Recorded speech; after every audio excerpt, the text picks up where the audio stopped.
to recite the Sutra.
Good evening, my dear Shanga.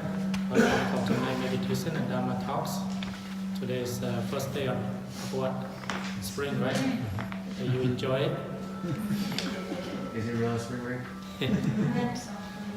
So tonight we will finish the Diamond Sutra. We spent almost years study this Diamond Sutra. After we complete the Diamond Sutra, you will find out the ways and how to practice the teaching of the Awakened One. So we on chapter 31st, 31. Anybody want a little tale to read? Do we have enough sutra? If you don't have enough, you can share. Today is our last lecture, so you can have it. Mike, can you read for us? Sure. Neither knowing nor seeing is produced. Subhuti, if anyone says that Buddha has spoken of a self-view, a person view, a living being view, or a lifespan view, has that person understood my meaning? No, world honor one. Such a person has not understood the Tathagata. Why? What the Tathagata calls a self-view, a person view, a living being view, or a lifespan view is not, in essence, a self-view, a person view, a living being view, or a lifespan view.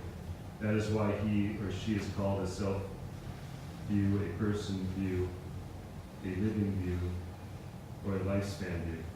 Subhuti, someone who gives rise to the highest, most fulfilled awakened mind, should know that this is true of all dharmas, should see that all dharmas are like this, should have confidence in the understanding of all dharmas without any conceptions about dharmas. Subhuti, what is called a conception of dharmas, the Tathagata has said is not a conception of dharmas. That is why it is called a conception of dharmas. Okay, thank you. So this is the chapter talk about neither knowing nor seeing the Buddhas. It means that when we study this sutra, from the beginning of this chapter, the Buddha said that the fourth views, what we call the false views, fallacious views, it is self, the person, the living beings, and the lifespan. So the day we born to the day we die, we believe this is self. This is what we call the ego. So in this sutra, I help you to get rid of this attachment. And generally, if you don't study the teaching from the awakening, we all believe there's a self, right? There's an ego. So in general, we all live with these views, this self, right? For a person, whatever living being, when they come out in this world, they always protect this self. Doesn't matter how smart, how intelligent you are, or how powerful you always attach to this self, right? Even the greatest person, like the highest person is the king, and the lowest person is what? In old days, usually the king is the highest person, the lowest peasant, the poorest. Yeah, the people in prison, or the people who are live in a low class. Like in India, we divide in 4 different classes of people, right? In the United States, I think we have different class of people too, right? There's lower class, there's middle class, and upper class, rich class, right? So, doesn't matter what class you are, you always attach to this self. And sometimes we attach to this self. Whoever touches self, whoever say something about yourself, you get mad, you get angry, you get frustrated, right? That's the general ideas. So the awakened one, he wants to get rid of this self. He wants us to view this self as emptiness, right? So that's why he said these 4 things, what we call the self views, a person views, a living being views, And a lifespan view is just all concept, or just a notion. If you attach to this notion, you will be suffering not only this life, the next life, and the following next life. So if you want to stop suffering, you have to get rid of these four views, right? If you don't, most of us, we are suffering because we are attached to this ego. This is a general, right? For example, if you do something is not successful, you will get suffering. Like you want to be a good mom, good dad, good father, good teacher, good student.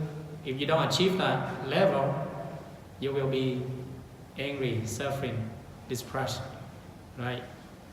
So that's what he said, that this self, when we contemplate deeply, we break this ego out, right?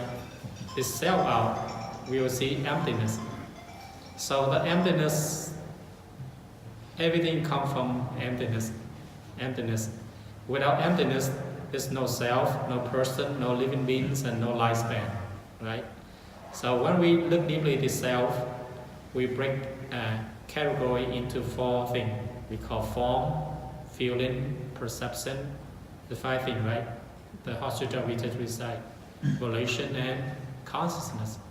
So when we divide these five categories into a self, and we find a self, actually there's no self, right? It's just like our view, attachment.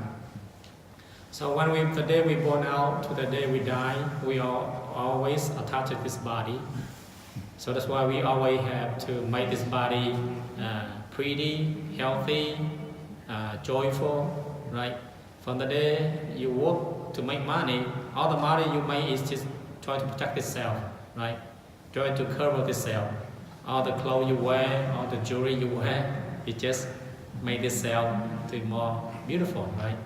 But doesn't matter how much you protect, carry, sooner or later what? Belly sick deep down, right? Or cremate a jaw, in a jaw, right?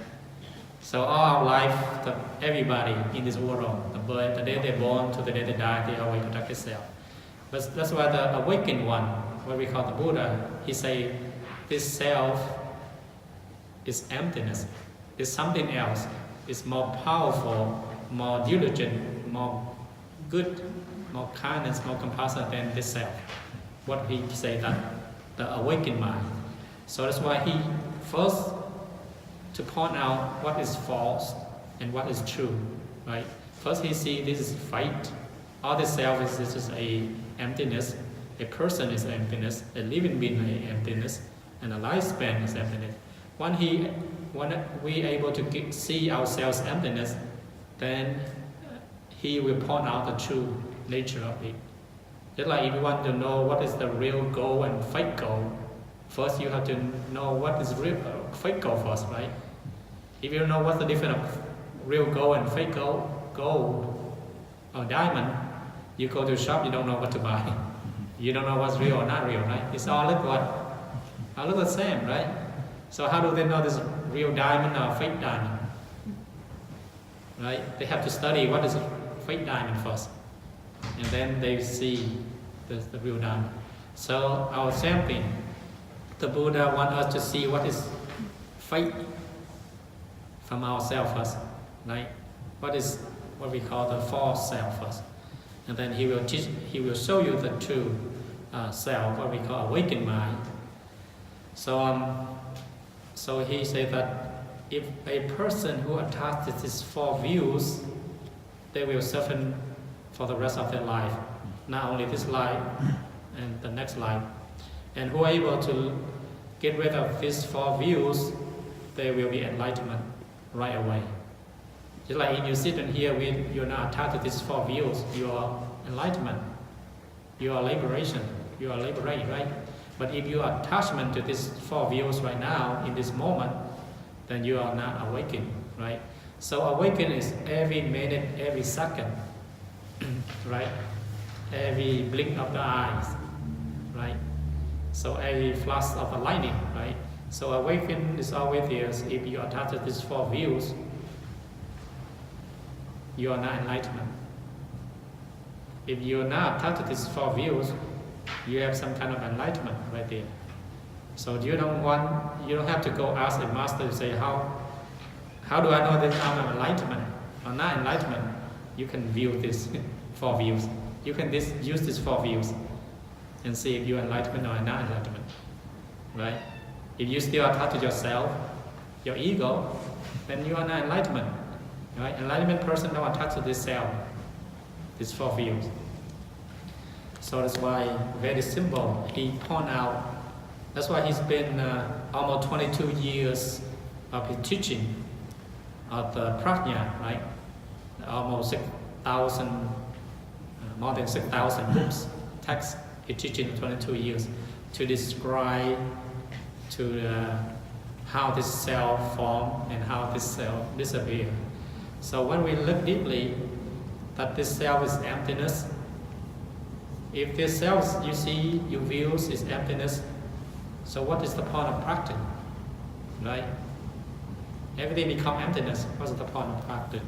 So the last sentence I say, when you see everything is emptiness, you will achieve the highest, the most fulfilled awakened mind. That's the truth right here, right? I mean, you view everything is false, everything is delusion. So what's the point of practice? Most people ask like that, right? And then, so that's why he point out the last sentence that everything you see is false, truly delusion. Then your awakened mind will arise, right there. So that's why he said that you should know that this is the true all Dharma. So all Dharma is like the same. So if you understand yourself, you will understand all Dharma. All Dharma here is phenomena, right?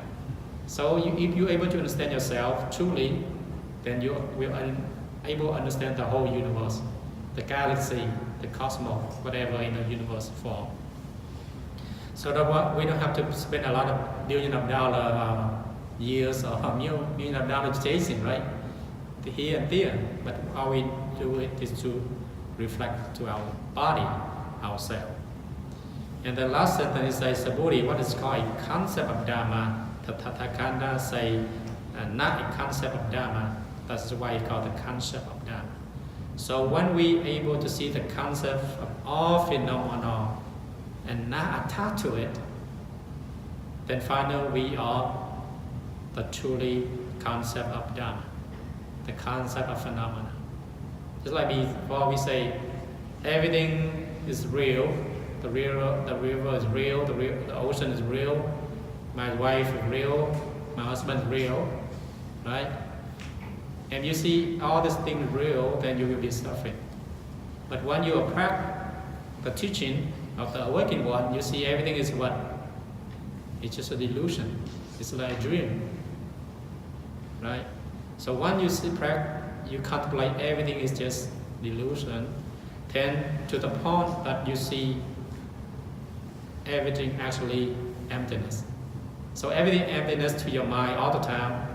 Then the last sentence is say, the concept of all phenomena is the concept of all phenomena.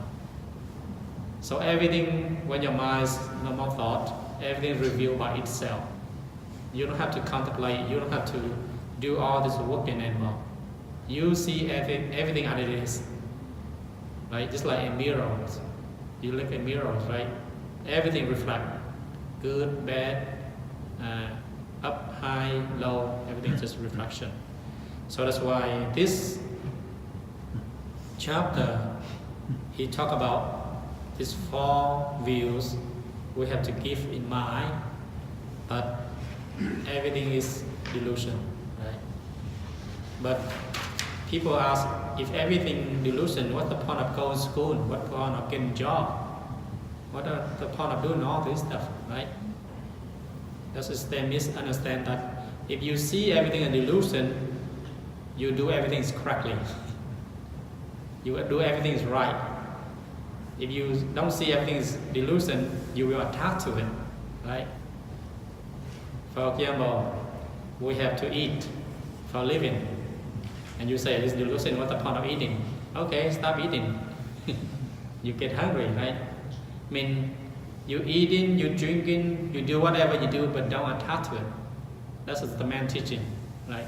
As a human, we have to eat, we have to drink, we have to take care of our family, we have to work, right? That's our duty. But don't attach to it, right? If you attach to it, you will be suffering. If you don't attach to it, but you do greatly, effortlessly, then you are happy, right? So that's why don't misunderstand the teaching from the awakening, right? So that's why he explained that everything had to have a cause, condition, and effects, right? There's nothing suddenly happen to you. It's like you walk in, suddenly money drop from the sky. Oh, I'm rich. There's nothing, it's just drop from the sky, right? Everything you have to work hard for. Money cannot just drop from the sky to you. Millions of dollars drop the sky. You have to work very hard, effort. That's what we call cause. There's condition, there's a result, right? There's nothing is come to you by accidentally, right? Everything has to work hard. So that's why we see that some kind of money drop from the sky must be your past life. You drop somebody, now you get the consequence, the result, right? Probably a couple of dollars, not millions of dollars, right? So that's why we say that when we understand the teaching, don't wish, don't pray on it. You have to work hard on it. Most people say, oh, I'm going to pray to Buddha, let me win the lottery. So I don't have to work anymore. Right? That's what we call what? The lazy mind, the greedy mind.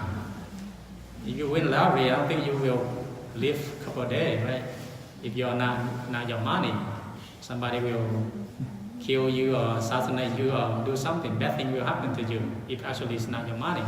Right? You have to work on it, right? So it's very important that we put effort, energy, diligence, we get that result, and we enjoy it, right? But nothing just come by accident, right? So that when we are able to understand this teaching, we will do everything with our effort. Effort here is not trying something that comes from suffering, but effort here comes from happiness.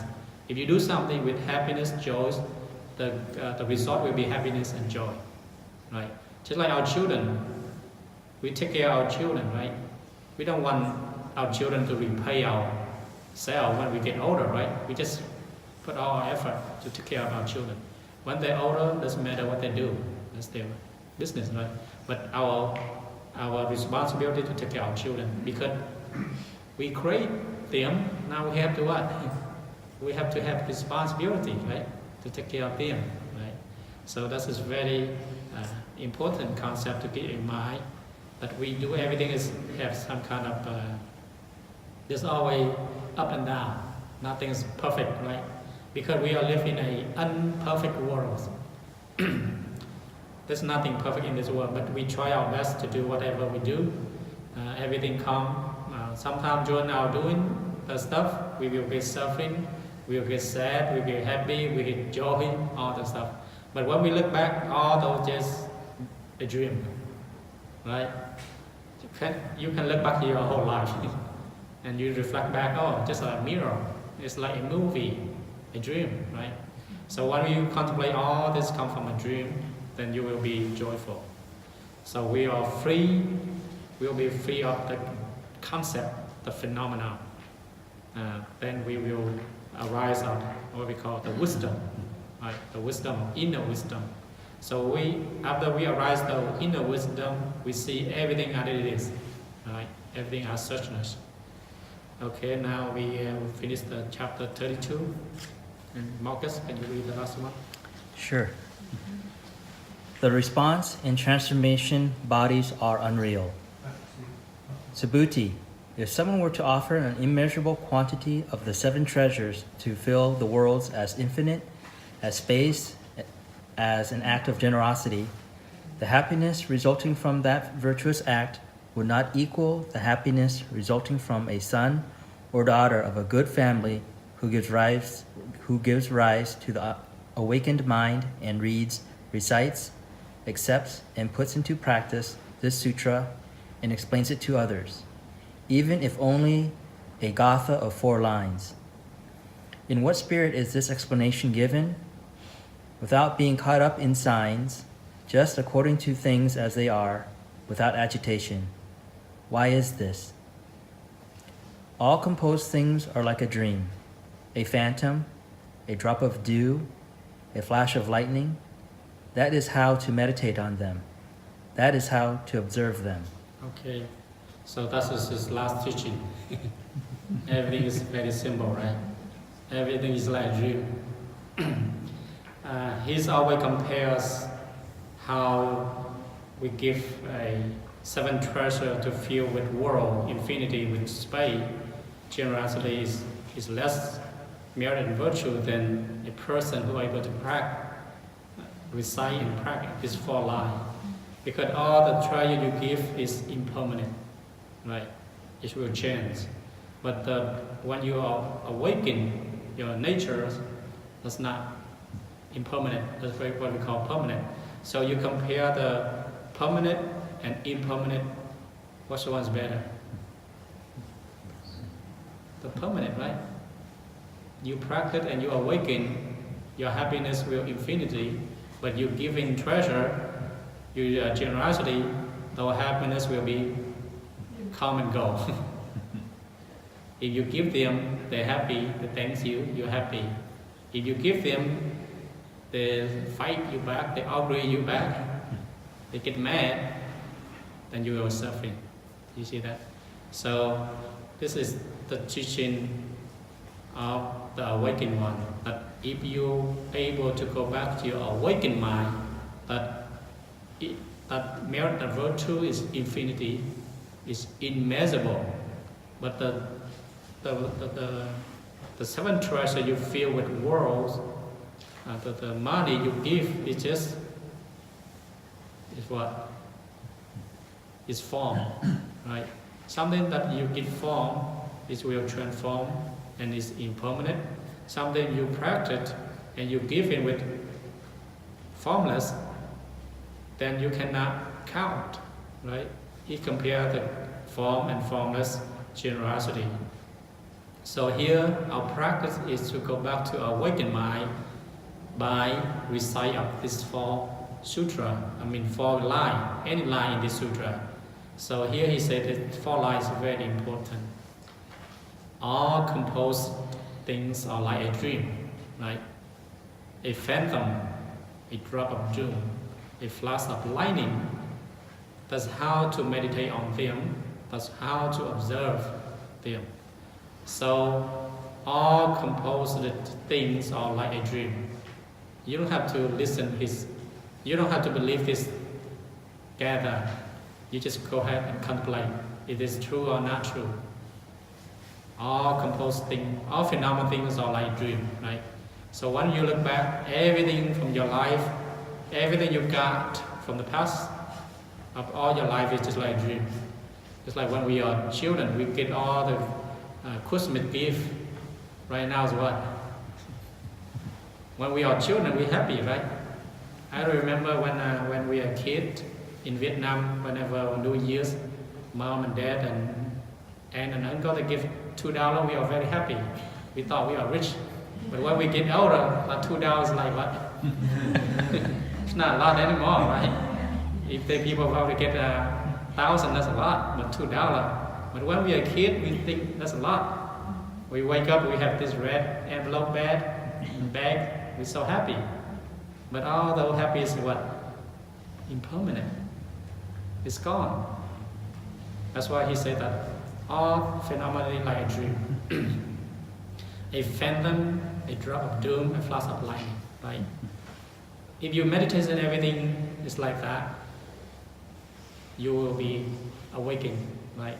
So first thing we have to meditate, this body is like a dream. You just borrow this body. How many years you will borrow? Anybody know? You don't know. Or until you have no more money and your boss will kick you out. So this body is like the boss, right? It's like you can have it live 30 or 40 or 50, 100 years. If they don't like you, they kick you out. This body stop working. You have to get out. You have to go find another body, right? So when we contemplate this body, it's like a dream, right? It's like a phantom, a drop of doom, a flash of lightning. If you truly meditate on them every day, every night, you will be happy. So when you meditate that this body is a dream, then you have no more ego. You are egoless. You have no self, right? If you have no self, then who's suffering? Who's depression? Who's anxiety, right? All the things drop by itself. So it's here, this 4 lines you can remember during your meditation, right? If you see everything is unreal, then what's the point of get angry, get frustrated, get mad, right? That's why one of the Zen students went to the monastery and practiced, and every day he's just laughing and laughing, and some of the roommates they get angry. Every day he's just laughing, and then they asked one of the monk asked the teacher, the Zen master, to kick this monk out. He said every day he's just laughing, he's bothering us. And then the master called him, asked him, why are you laughing every day? Why you are not working? And the Zen student said, Master, I see everything is a dream, everything is delusion, right? That's why I'm laughing. And then the master said, oh, that's good, you go back to your room. Do you see that? So very straight, direct teaching, that if a person able to see everything as a dream, then he or she always smiling. They don't get a grouchy face. Anybody get grouchy face here? Grumpy face? If you get grumpy face or grouchy face, means you are actually not a dream. See everything as a dream, right? A person truly see everything as a dream, everything happen to them, they always smiling, right? So once you're able to contemplate on those things, your life will be happy. Not only this life, but the next life, right? So you're born everywhere you like. It's your wish to be reborn any realm you like. So the last sentence is say that all Dharma, all phenomena are impermanent. Nothing stays the same, right? Everything will change. Everything that has form is impermanent, but the formless is permanent.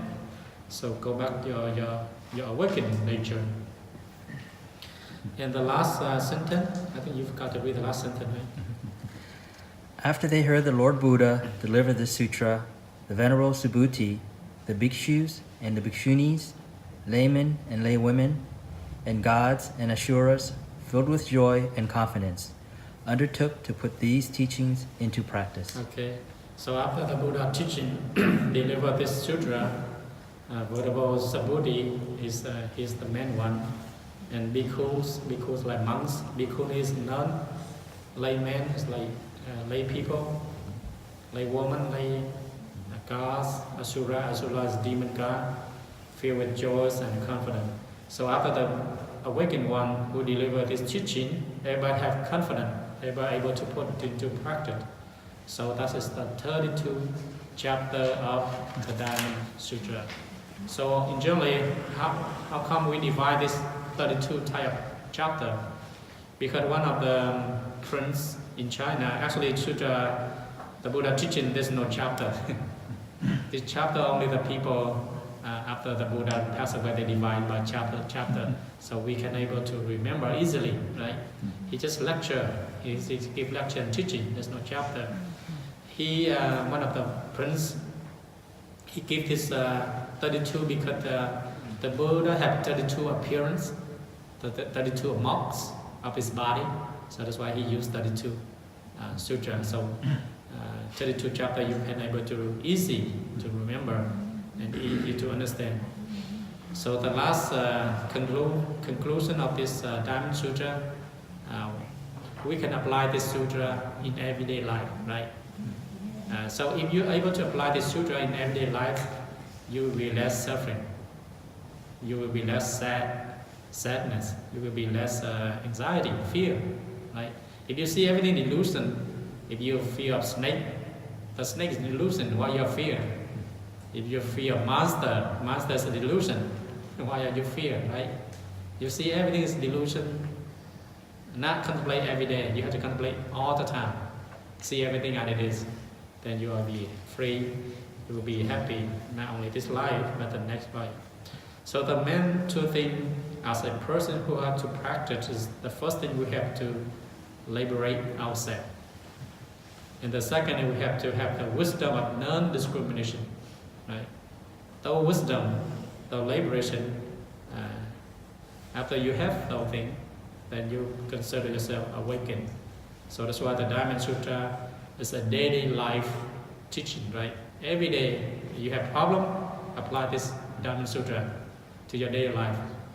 Then all this suffering will disappear. So it's very, thank you for listening to this Dharma Sutra. It's my pleasure to give this lecture on this Dharma Sutra, so you can apply.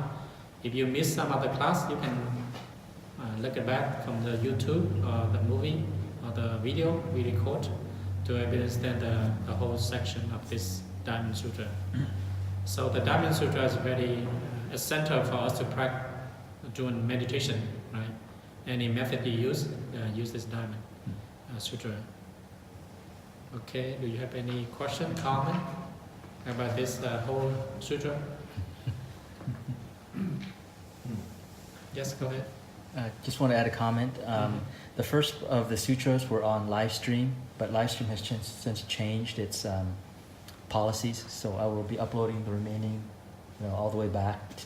So we have all 32 chapters of the Dharma Sutra. So after this week, I will upload them all. Okay. Anybody else? Comment, question? Yes, go ahead. What are the response and transformation bodies? Respond is like the Buddha had 3 bodies. Transformation is like Sakyamuni, this is the prince, that's his body. And respond is depend on, as he born in this world, he had to be a human like us. If he born in a God realm or heaven realm, he have different body. So Bodhisattva, they have transform any kind of body they like, different kind of world. It's like if he go to a realm of cat, he have to transform a cat. If he go to the animal realm, any animals he can transform.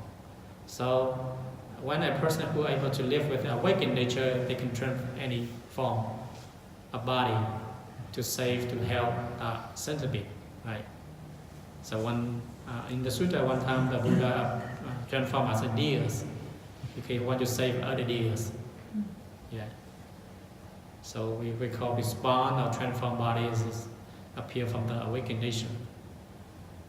So the prince is transformed. It's like he born in a king palace and become a prince, and then become a Buddha. This is transformed body.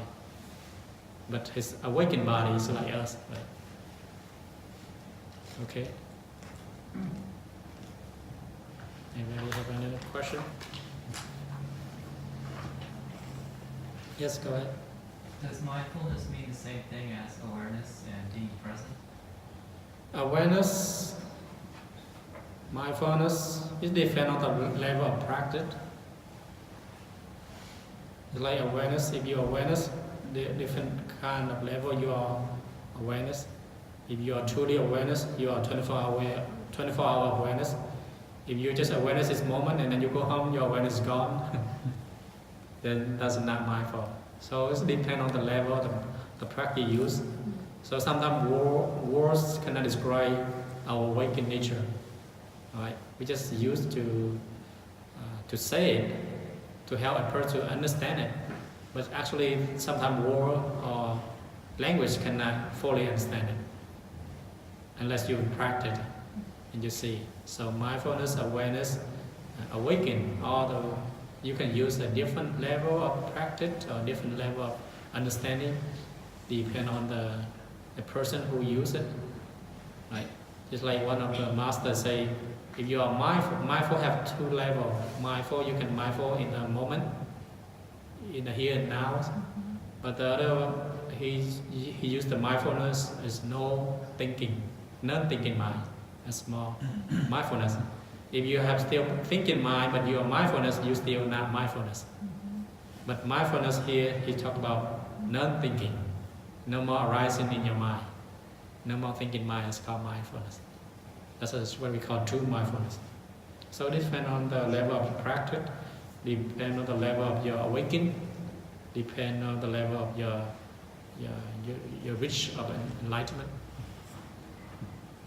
Right. Okay. Any further question? Yes, go ahead. In the last chapter where it says all composed things, Mm-hmm. that means all Phenomena, or yes. just a special kind of phenomenon. All phenomena. Yeah. All phenomena. Everything, all phenomena come composed, right? Everything has to be, all form have some kind of composed. It's like rock, a table, everything have to, all form, right? Have some kind of form together. There's no separate, there's no self, no create oneself. Everything has to depend on each other to create. It's like a table, right? You have to depend on something to create a table.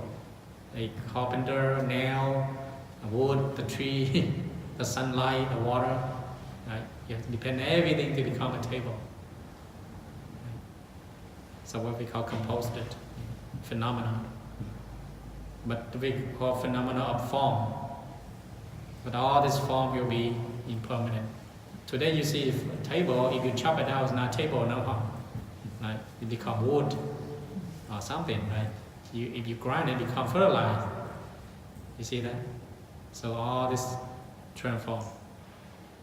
That's why we say a table is not actually a table, it's called a table. That's why in the Sutra it's always say that a person is actually not a person, that's a true person. When we study the Dharma Sutra, everything he say like that. All the sentence.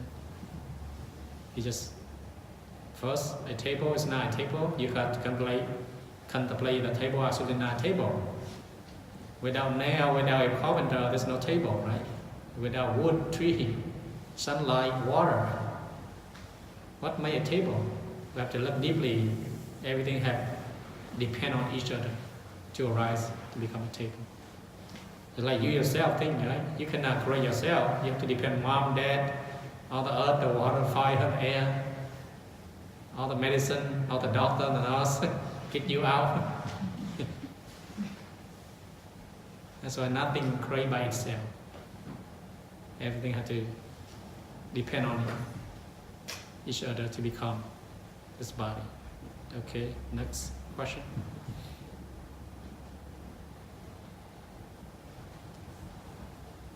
Yes, go ahead. Maybe you answered this question already, or maybe you're just getting more confused now. Mm-hmm. Can a person be present while thinking about the past or the future?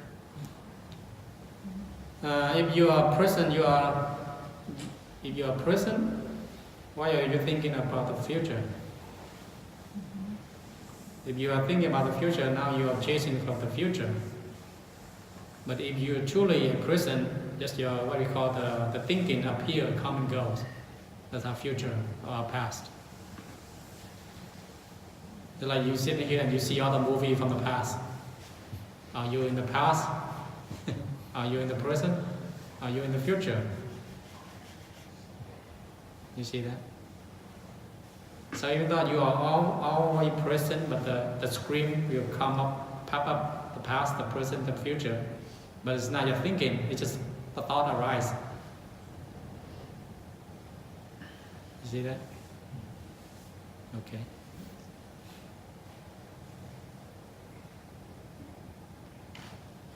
Any further question?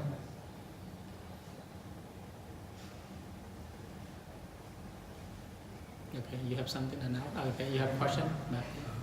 Yeah, it seems to be, in order to be present, truly present, it takes like a trust to know that the moment is just the way it should be, and that I find like when I'm trying to be present, I find it, I start second guessing and thinking, you know, maybe I made a past decision that was wrong, or going to start worrying about things in the future as well.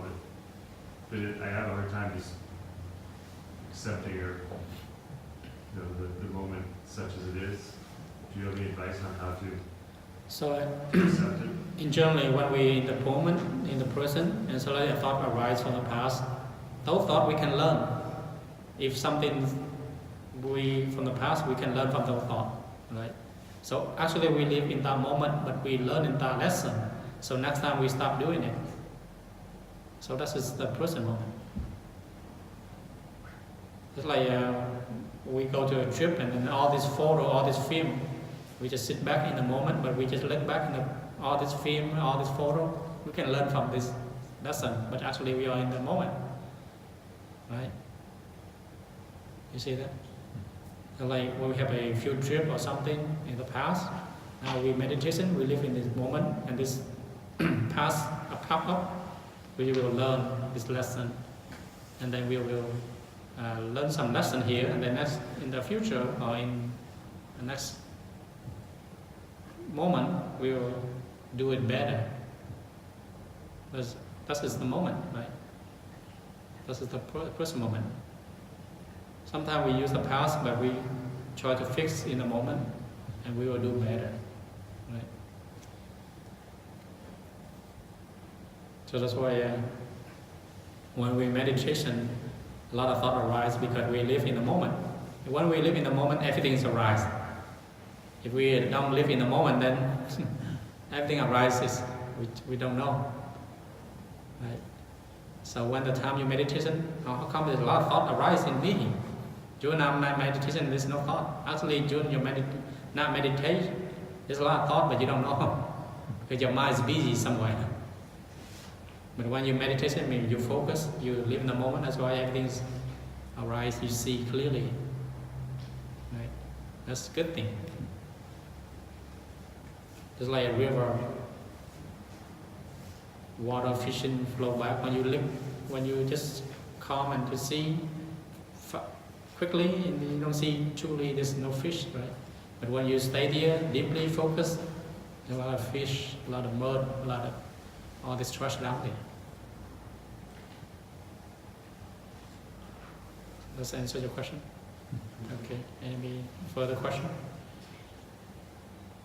Not yet. Okay, you go ahead. Next week. Yeah, if anyone is interested, next week on Wednesday at 5:30, you're invited to meet here for like an extended sharing circle before the regular session. We talk about our own practice and things we're trying to overcome, and then share inspiring stories or examples. So it's a good chance to get to know each other better. So please think if you can make it, and you can talk to me afterwards for more. Thank you.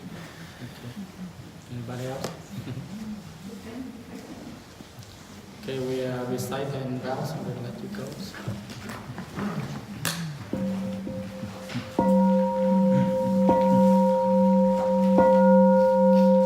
Living beings are innumerable, I vow to save them all. Afflictions are endless, I vow to eradicate them all. The Dharma laws are uncountable, I vow to study them all. The Buddha ways is unself, I vow to attain it. I vow that the merit of virtue from His will goes everywhere, and reach everyone, so that all of us and all living beings will realize the Buddha way. Thank you. Enjoy the wonderful spring.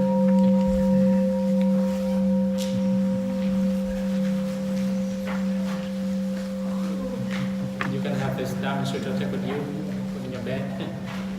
You can live here.